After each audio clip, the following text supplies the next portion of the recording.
मित्रांनो, आपला भूगोल PYQ सिरीजचा पहिला पेपर आहे. महाराष्ट्र राज्य सेवा गट ब पूर्व परीक्षा 2020. यातला पहिला प्रश्न आहे, भारत आणि पाकिस्तान याच्यातील सिंधू पाणी करार 1960 नुसार खालीलपैकी कोणत्या नद्याच्या पाण्यावर भारतास पूर्ण अधिकार आहे? 1960 मध्ये भारत आणि पाकिस्तानमध्ये हा करार करण्यात आला वर्ल्ड बँकच्या मध्यस्थीने. तर यासाठी तुम्हाला सिंधू नदी आणि तिच्या उपनद्या माहिती पाहिजे. इथे जर बघितलं तर ही निळ्या रंगामध्ये सिंधू नदी दिसते आणि व्हाईट रंगामध्ये तिच्या उपनद्या आहेत. ही झेलम, ही चेनाब, ही रावी, ही व्यास आणि सतलज. यापैकी ज्या तीन पश्चिमेकडच्या नद्या आहेत, सिंधू, झेलम आणि चेनाब, या तिघ नदींच्या पाण्यावर पाकिस्तानला अधिकार देण्यात आला आणि पूर्वेकडच्या तीन नद्या रावी, व्यास आणि सतलज यांच्या पाण्यावर भारताला अधिकार देण्यात आला. तर अशा प्रकारचा हा करार होता. तर आपला आन्सर काय असेल? रावी, ब्यास आणि सतलज. ऑप्शन 2 आपला आन्सर असेल. पुढचा प्रश्न आहे, खालीलपैकी कोणते लोहखनिज सर्वोत्तम दर्जाचे आहे? तर लोहखनिजाचे एकूण 4 प्रकार असतात. त्यापैकी सर्वात पहिला प्रकार आहे हेमेटाइट. याच्यामध्ये जवळपास 70% प्रमाणात लोह आढळतं. दुसरा प्रकार असतो मॅग्नेटाइट, तिसरा प्रकार असतो लिमोनाइट आणि चौथा प्रकार असतो सिंडेराइट, जे की ऑप्शन मध्ये दिलं नव्हतं. तर सर्वोत्तम प्रकारचं लोहखनिज हेमेटाइट असेल. ऑप्शन 1 आपला आन्सर असेल. पुढचा प्रश्न आहे, भारतातील खालील खिंडीचा पश्चिमेकडून पूर्वेकडे बरोबर क्रम लावा. माना खिंड, सिप्तिला खिंड, नीती खिंड आणि जोजिला खिंड. आपण मॅपवर यांची लोकेशन बघू.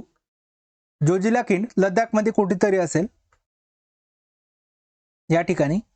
सिप्तिला खिंड ही हिमाचल प्रदेशमध्ये असेल. माना आणि नीती उत्तराखंडमध्ये असतील. मानावरती आणि त्याच्या खाली नीती. तर अशा प्रकारे आपल्याला क्रम लावायचा आहे. तर सर्वात आधी येईल जोजिला, त्यानंतर येईल सिप्तिला, त्यानंतर येईल माना आणि त्यानंतर येईल नीती. तर ऑप्शन 2 आपला आन्सर असेल. पुढचा प्रश्न आहे, खारट आणि क्षारीय मृदेस दुसऱ्या नावाने सुद्धा ओळखतात. खालीलपैकी अचूक पर्याय कोणता? तर याचा आन्सर असेल चेस्टनट किंवा राखाडी तपकिरी मृदा. यालाच आपण खारट किंवा क्षारीय मृदा म्हणतो.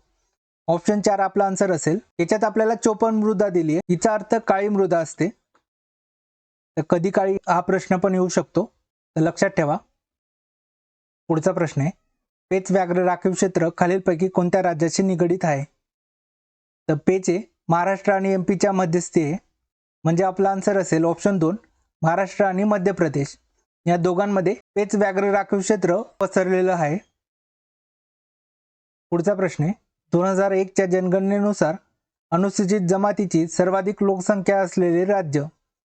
आपल्याला ST सर्वात अधिक कुठे आहे ते विचारले. तर याचं आन्सर असेल मध्य प्रदेश. ऑप्शन 4 आपलं उत्तर असेल.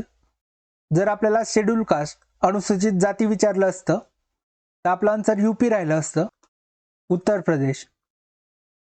पुढचा प्रश्न आहे, महाराष्ट्रातील 2011च्या जनगणनेनुसार लोकसंख्येच्या घनतेनुसार पहिले 5 जिल्हे कोणते? तर यात एक लक्षात घ्या, मुंबईची घनता सर्वात जास्त असेल. यामध्ये पण मुंबई उपनगरची घनता जास्त आहे.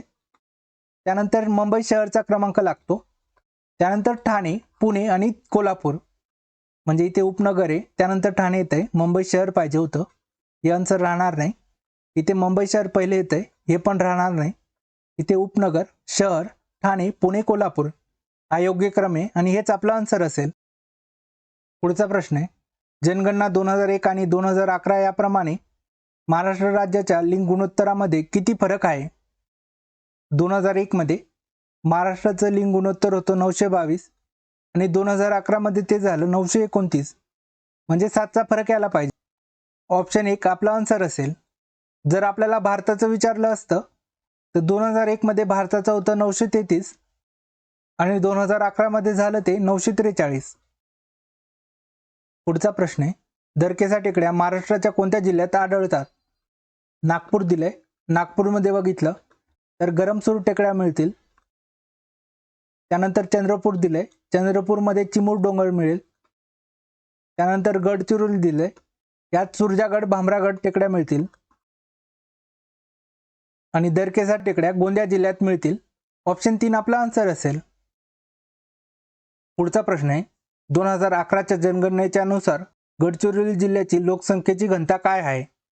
एक लक्षात घ्या, महाराष्ट्रामध्ये सर्वात कमी घनता या गडचिरोली जिल्ह्याचीच असून त्याची घनता आहे 74 चौरस किलोमीटर इतकी. ऑप्शन 3 आपला आन्सर असेल.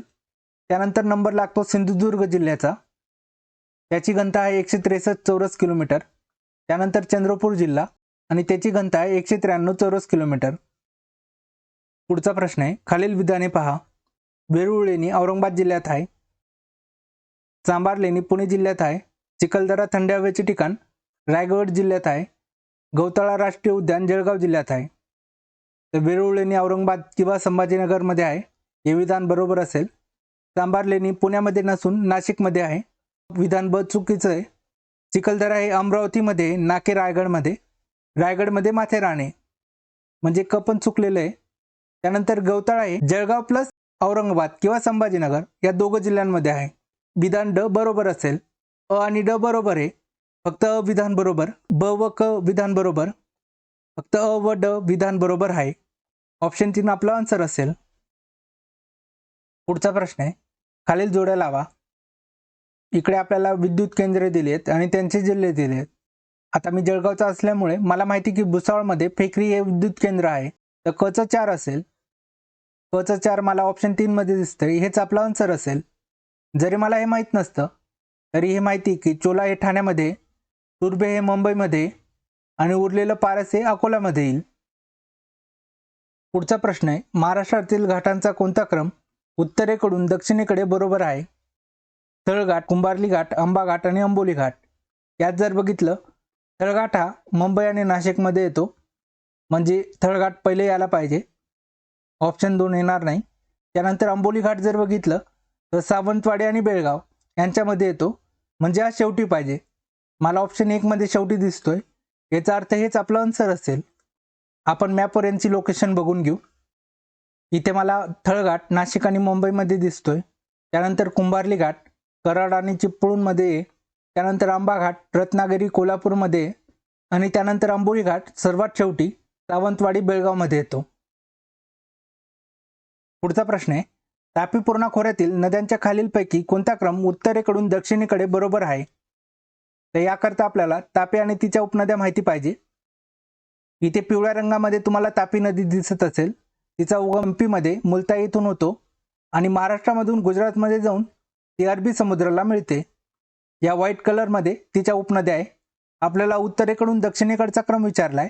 मग सर्वात आधी गोमती नदी मिळते, त्यानंतर खालच्या साईडने बुराई नदी, पांझरा नदी, बोरी नदी, गिरणा नदी, ही छोटीशी वाघूर नदी आणि पूर्णा नदी मिळते. आपण ऑप्शन चेक करू. इथे गिरणा सर्वात आधी, हे आन्सर राहणार नाही. गोमती गोमती गोमती, त्यानंतर बुराई पाहिजे, ऑप्शन 4 नसणार. त्यानंतर पांझरा नदी, इथे पांझरा दिसते, इथे गिरणा दिसते, याचा अर्थ ऑप्शन 2च आन्सर असेल, पांझरा, बोरी आणि गिरणा. तर अशा प्रकारे आपण आजच्या पेपरचे सर्व प्रश्न सॉल्व्ह केले आहेत. आय होप तुम्हाला सर्व प्रश्न समजले असतील.